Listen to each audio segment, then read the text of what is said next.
এক পশুপ্রেমীকে মারধরের অভিযোগ শুক্রবার সকালে ঘটনাটি ঘটে ইংরেজবাজার থানার ঘোড়া পীর ঘোষপাড়া এলাকায়। একটি কুকুরকে লাঠি দিয়ে মারধর করার প্রতিবাদ করতে গিয়ে আক্রান্ত পশুপ্রেমী তিলক ত্রিবেদী। এই ঘটনায় এক পৌর সহ দুজনের বিরুদ্ধে ইংরেজবাজার থানায় লিখিত অভিযোগ দায়ের করেছেন তিলক ত্রিবেদী। তার অভিযোগ, এদিন সকালে তিনি প্রাতঃভ্রমণ করতে বেরিয়ে ঘোড়াপীর ঘোষপাড়া এলাকায় একটি কুকুরকে লাঠি দিয়ে মারধর করেছিল এক পৌর। বাড়ির সামনে মলত্যাগ করার অভিযোগ তুলে কুকুরটিকে বেধড়ক মারধর করা হয়। এই ঘটনার প্রতিবাদ করতে গিয়ে অভিযুক্তদের হাতে আক্রান্ত হন তিনি। এই ঘটনায় এদিন দুইজনের নামে লিখিত অভিযোগ দায়ের করেন। আমি সকালবেলা একটু হাঁটতে বেরিয়েছিলাম।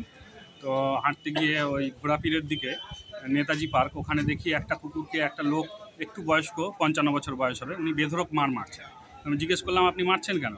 উনি বলছেন, কুকুরটা আমার বাড়ির কাছে এখানে এসে পায়খানা করে। আমি বললাম, ওর কি বুদ্ধি আছে? ওর কি বুদ্ধি যদি থাকতো তাহলে ও ঠিক জায়গায় গিয়ে পায়খানা করতো। বলছে, যেখানে আমার বাড়ির সামনে কেন করবে? ওকেও মারবো, আর তুই বেশি বকছিস তো তোকেও মারবো।